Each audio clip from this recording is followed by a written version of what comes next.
She has never celebrated a single birthday in her life. Not one. No candles, no cake, no gathering of family to mark the day she was born, because her faith forbids it. And yet the whole world stopped this past May to celebrate hers anyway. 96 years old. A woman who buried a husband. A woman who buried 3 sons. A woman who watched her grandson walk onto a movie set wearing her dead child's face, and wept in a way that no interview, no headline, no tribute concert has ever quite captured. Her name is Katherine Jackson. And before she was the matriarch, before she was a footnote in 1,000 tabloid stories about a famous family falling apart and pulling itself back together, she was a girl in rural Alabama who couldn't walk right, who wasn't supposed to dance, who wasn't supposed to raise 9 children into global superstars from a 2-bedroom house in Gary, Indiana. This is the story people think they know. It isn't. Stay to the end, because the parts of Katherine Jackson's life that get skipped over, the quiet ones, the painful ones, are the parts that actually explain her. Catherine Esther Scrouse was born on May 4, 1930, in Clayton, Alabama, a small town in Barber County, where her father, Prince Albert Scrouse, and her mother, Martha Upshaw, were raising their 2 daughters. At 2 years old, Catherine contracted polio. It's worth sitting with that for a second, because it's usually mentioned in passing.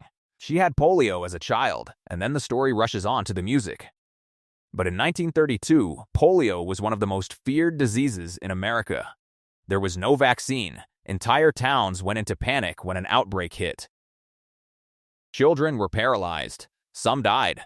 Catherine survived, but the disease left her with a permanent limp that she carried for the rest of her life. She grew up, in other words, as a disabled black girl in the Jim Crow South, in a country that offered her almost nothing in the way of accommodation or sympathy.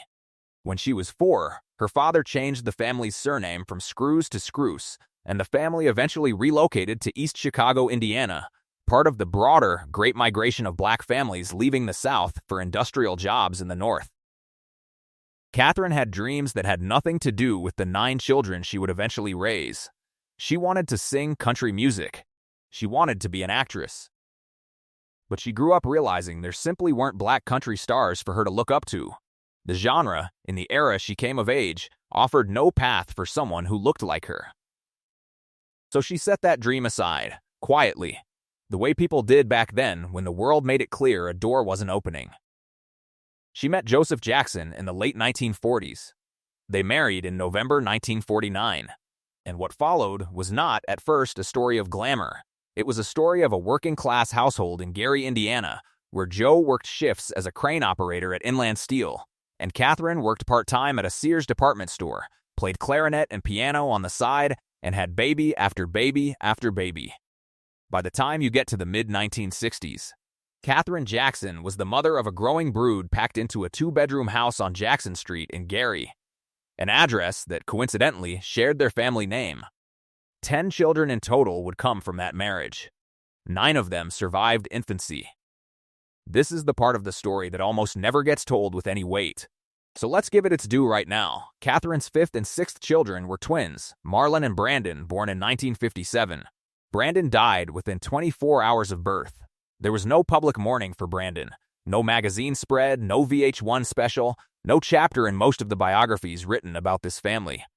Catherine simply kept going, raising Marlon as a twin who grew up without the brother he was born beside, and carrying that private grief the way she carried almost everything, quietly and without complaint.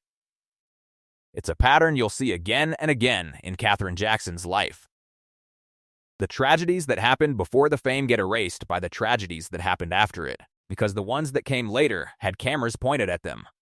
Brandon's death had no cameras, just a mother in a small house, absorbing a loss the world would never know about until decades later.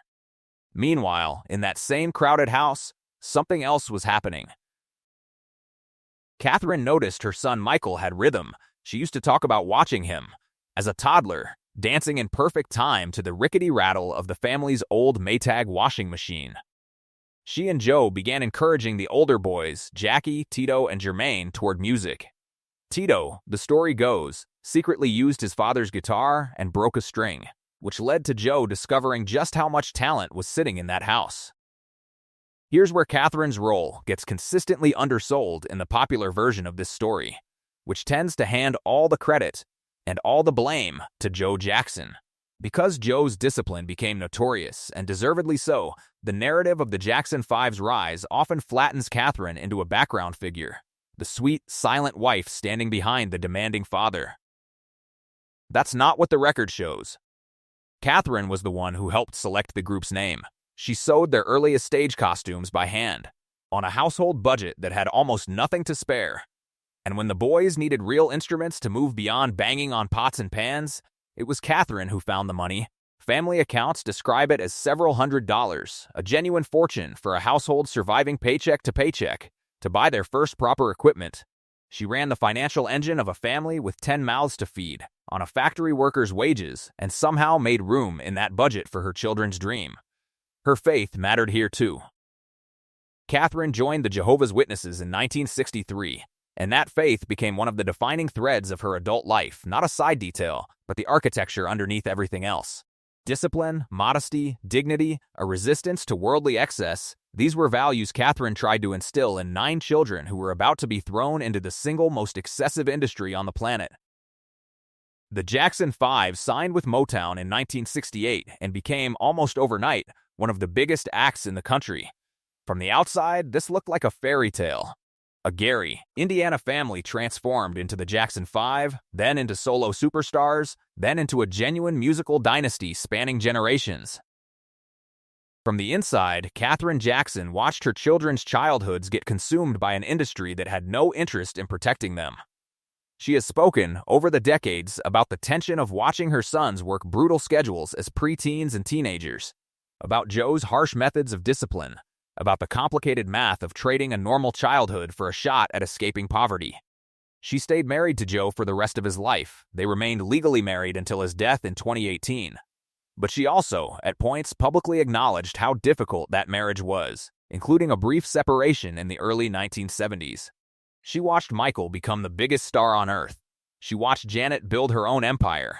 She watched LaToya, Jermaine, Rebby, Randy, Tito, Jackie, and Marlon each carve out their own paths, some more turbulent than others. And through all of it, Katherine Jackson became something that doesn't have a great name in English. Not quite a manager, not quite a bystander. The fixed point the whole family orbited, the person everyone still called when things fell apart. In 1990, she published her autobiography, My Family, the Jacksons, co-written with Richard Wiseman.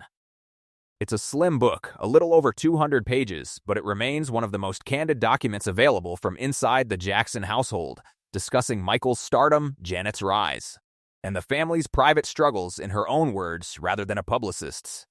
On June 25, 2009, Michael Jackson died at age 50 from acute propofol intoxication, administered by his personal physician, Conrad Murray. Katherine Jackson learned that her most famous son, the boy who used to dance to the washing machine, was gone. What followed was not simply grief. It was grief performed on a global stage, under a level of scrutiny almost no parent has ever had to endure. Katherine, already in her late 70s, was thrust into a fight for guardianship of Michael's 3 children, Prince, Paris, and Biggie, who was known publicly at the time as Blanket. Under the terms of Michael's will, Katherine became their guardian, sharing that responsibility over the following years with Michael's nephew, TJ Jackson, son of Tito. At the same time, Katherine pursued a wrongful death lawsuit against Egg Live, the concert promoter behind Michael's planned comeback shows This Is It. The case argued that Egg had been negligent in hiring Conrad Murray. It was a grueling process. Katherine, in her 80s, was deposed for 9 hours across 3 days. The trial stretched on for 5 months, and in October 2013, the jury reached its verdict. They found that Egg had indeed hired Murray, but concluded the company was not liable for Michael's death. Katherine did not get the outcome, or the resolution she was hoping for. It's a detail that tends to get smoothed over in tribute-style retellings of her story, but it belongs here, because it's part of what she actually endured. Not just the fight, but the fight's ending in disappointment. There was also, amid all of this, a deeply strange and painful episode in the summer of 2012, when Katherine went missing from public view for several days amid a family dispute over guardianship, later resurfacing to insist publicly that she had gone willingly and was safe. It was messy, it was humiliating in the way only a public family crisis can be, and it revealed just how contested, even within her own family, the question of who would protect Michael's children had become. By August 2012, a court restored Katherine as primary guardian of Prince, Paris, and Biggie, with Katherine Jackson serving as co-guardian. She held that role for years, doing her best to give 3 grieving, famous, motherless children something resembling a normal upbringing at the family's Havenhurst estate in Encino.